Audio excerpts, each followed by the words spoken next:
Hello. चलिए हम आज लोग एक नए टॉपिक की शुरुआत करेंगे जिसे इंडियन पॉलिटी, भारतीय संविधान के नाम से जाना जाता है।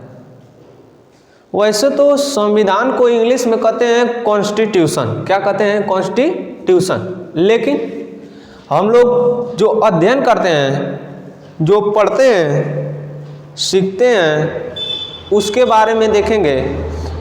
शुरू से देख लेते हैं। आज से आपका शुरुआत हो गया।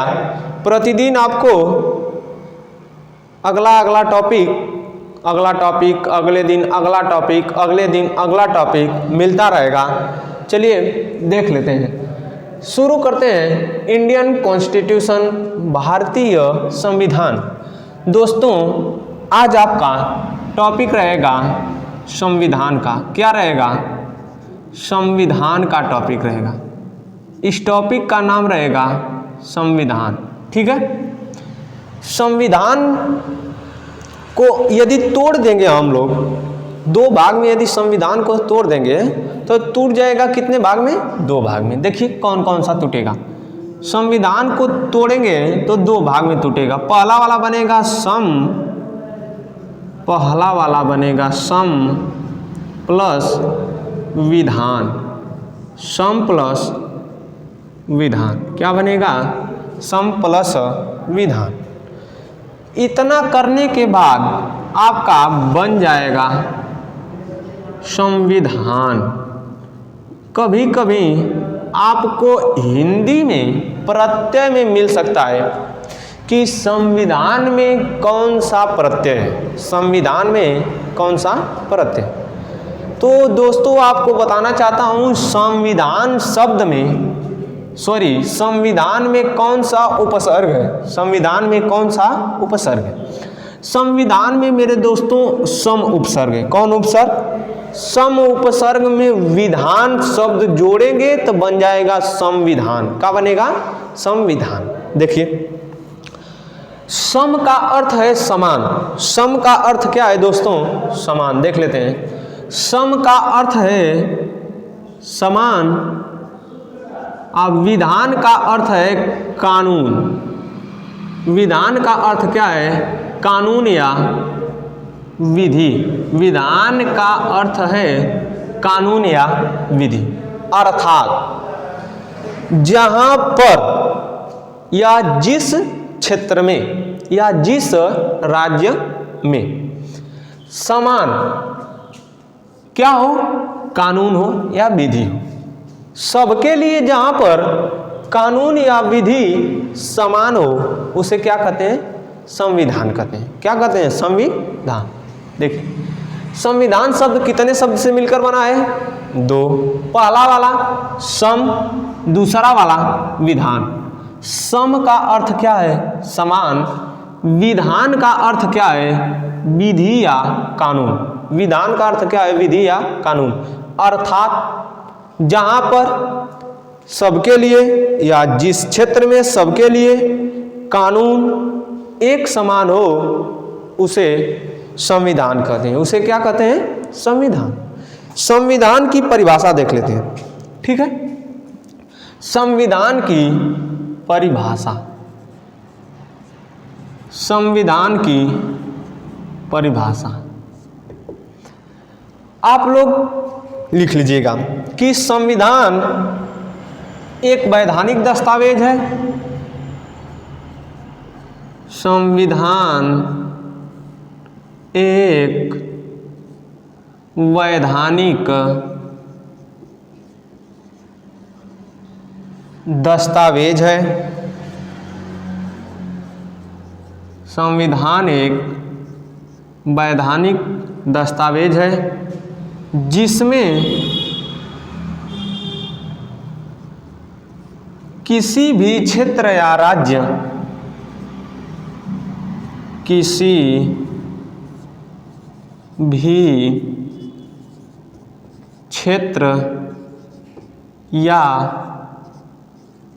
राज्य का विधि या कानून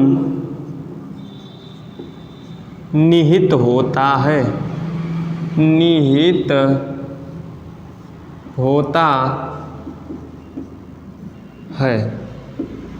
देखिए, संविधान, सम प्लस विधान बन जाएगा क्या? संविधान। सम का अर्थ है समान, विधान का अर्थ है विधि या कानून, अर्थात जहाँ पर या जिस क्षेत्र में या जिस राज्य में सबके लिए कानून एक समान हो उसे क्या कहते हैं? संविधान। इसकी टूटी फूटी भाषा में परिभाषा समझते हैं तो इसकी परिभाषा बन जाएगी कि संविधान एक वैधानिक दस्तावेज है। संविधान एक वैधानिक दस्तावेज है जिसमें किसी भी क्षेत्र या राज्य का, जिसमें किसी भी क्षेत्र या राज्य का विधि या कानून निहित होता है, उसे क्या कहते हैं? संविधान कहते हैं। देखिए, अब देखेंगे कि संविधान के प्रकार। संविधान दोस्तों, संविधान कितने प्रकार का होता है?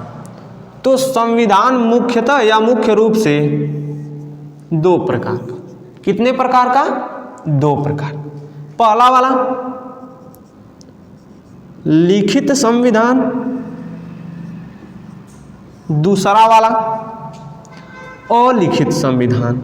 दूसरा वाला अलिखित संविधान। अब जान लेते हैं। आपसे प्रश्न पूछे कि संविधान का जनक या जननी कौन है, तो आपको किस देश को बताना है? ब्रिटेन को या इंग्लैंड को? किसको बताना है? ब्रिटेन या इंग्लैंड को। अब पूछ देगा कि लिखित संविधान का जनक कौन है, तो लिखित संविधान का जनक संयुक्त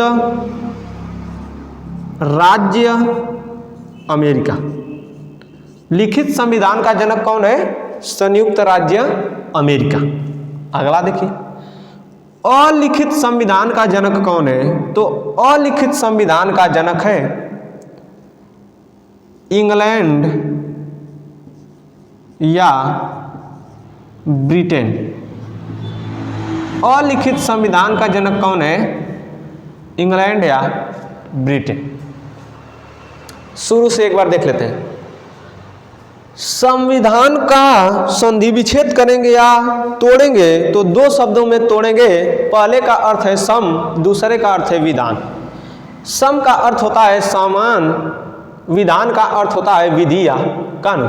परिभाषा, संविधान एक वैधानिक दस्तावेज है जिसमें किसी भी क्षेत्र या राज्य का विधि या कानून निहित होता है।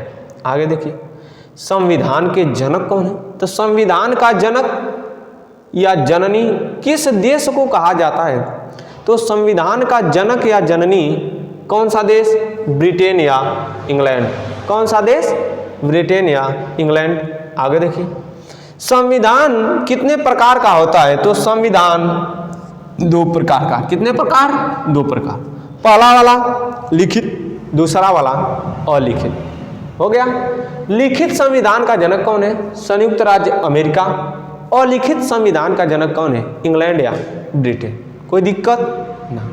आगे देखिए, हमारे भारत में संविधान बनाने की जरूरत क्यों पड़ी, तो उसको देख लेते हैं। इसको आप लोग लिख लीजिए जल्दी से।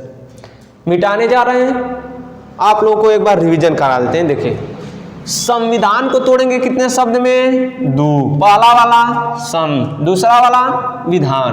बन जाएगा क्या? सम विधान। सम का अर्थ क्या है? समान। सम का अर्थ समान, विधि का अर्थ कानून। परिभाषा बन जाएगी कि संविधान एक वैधानिक दस्तावेज है जिसमें किसी भी क्षेत्र या राज्य का विधि या कानून निहित होता है। संविधान का जनक या जननी किस देश को कहा जाता है? ब्रिटेन को। किसको कहा जाता है? ब्रिटेन को या इंग्लैंड को। संविधान कितने प्रकार का? दो। पहला वाला लिखित, दूसरा वाला अलिखित। पहला वाला लिखित, दूसरा वाला अलिखित। लिखित संविधान का जनक कौन है? लिखित संविधान का जनक USA, यूनाइटेड स्टेट अमेरिका। अलिखित संविधान का जनक कौन है? कौन है? ब्रिटेन या इंग्लैंड। कोई दिक्कत ना। तो देखिए, संविधान बनाने की जरूरत हमारे देश में इसलिए पड़ी क्योंकि अंग्रेजी हुकूमत से या ब्रिटिश हुकूमत से हमारा भारतीय समाज त्रस्त हो चुका था तथा परेशान हो चुका था। कह सकते हैं गुलामी की जंजीरों से जकड़ चुका था। इसलिए हमारे भारत में किसकी आवश्यकता पड़ गई? संविधान की। कहें तो हमारे भारत में इतनी कुरीतियां आ चुकी थी, बुराइयां आ चुकी थी, उसी से निपटने के लिए या भारत के समाज को उबरने के लिए किसकी आवश्यकता पड़ी? संविधान की आवश्यकता। किसकी? संविधान की। तो देखिए, अब हमारा अगला टॉपिक हो जाएगा संविधान सभा की मांग एवं विचार। अगला टॉपिक होगा संविधान सभा का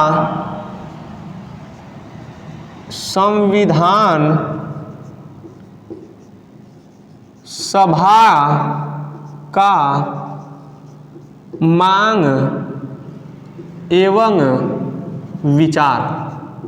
संविधान सभा का मांग एवं विचार। देखिए,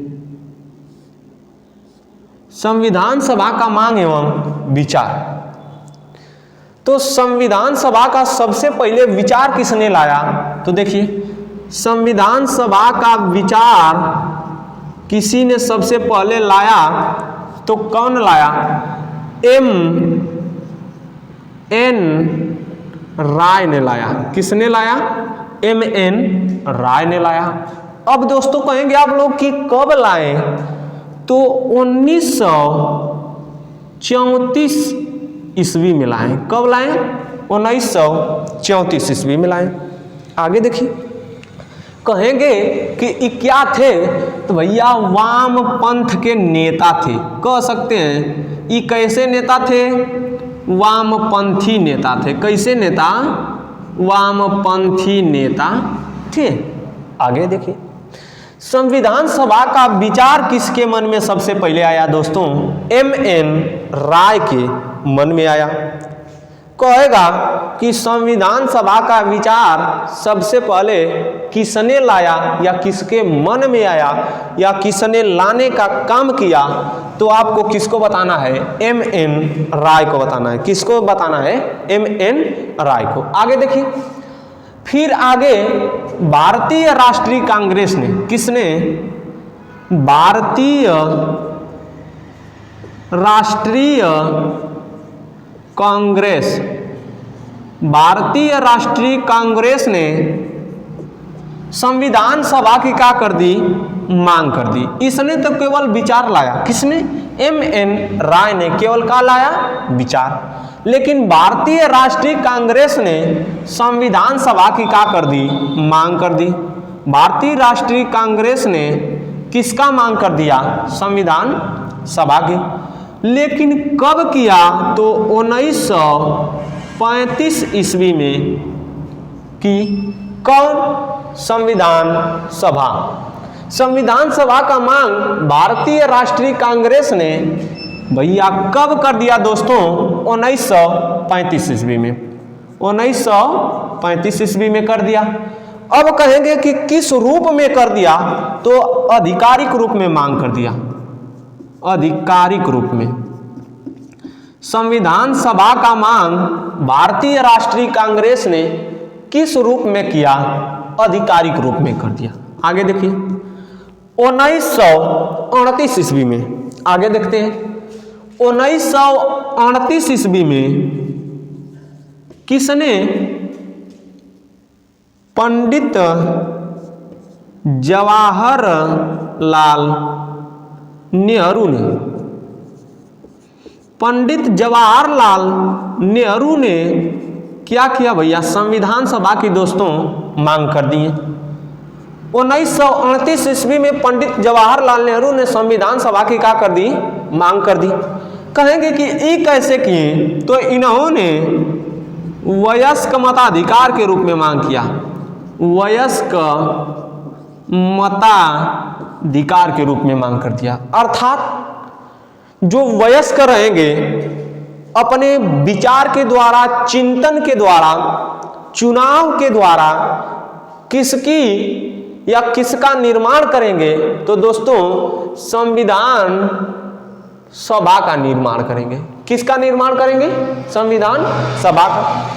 संविधान सभा का पंडित जवाहरलाल नेहरू ने कहा कि संविधान सभा का 1938 में इसने कहा कि निर्माण तो किया जाएगा, परंतु कैसे किया जाएगा, तो वयस्क मताधिकार के रूप में किया जाएगा। आगे देखिए, इनकी बात को रखा गया, तब तक पूरा हमारा विश्व एक परेशानी में फंस गया। उस परेशानी का नाम है भैया द्वितीय विश्व युद्ध। द्वितीय विश्व युद्ध चालू हो गया। और द्वितीय विश्व युद्ध जब चालू हुआ दोस्तों, टाइम क्या था, 1 दिसंबर 1939। 1 दिसंबर 1939 में द्वितीय विश्व युद्ध चालू हो गया। उस समय केवल एक ही प्रश्न बनाता है कि उस समय भारत का वायसराय कौन था, तो भारत का वायसराय था लॉर्ड लिन। देखिए, उस समय भारत का वायसराय था लॉर्ड लिन लिथिगो। उस समय भारत का वायसराय कोई था, उसका नाम क्या था, लॉर्ड लिन लिथिगो। आगे देखिए, फिर 1940 ईस्वी में 8 अगस्त 1940 को अगस्त प्रस्ताव आया। 8 अगस्त 1940 को क्या आया, अगस्त प्रस्ताव आया। ये अगस्त प्रस्ताव में किसकी बात कही गई, तो संविधान सभा की मांग की गई। इसमें यानी अगस्त प्रस्ताव में इस बात को क्या कर लिया गया, स्वीकार कर लिया गया। स्वीकार तो कर लिया गया, लेकिन क्या हम लोग निर्माण कर सकते थे संविधान सभा की, या नहीं कर सकते थे, या करेंगे, तो ये सब अब देखेंगे अगले टॉपिक में, अगले दिन मिलेंगे, अगले एपिसोड में। ठीक है, मिलते हैं।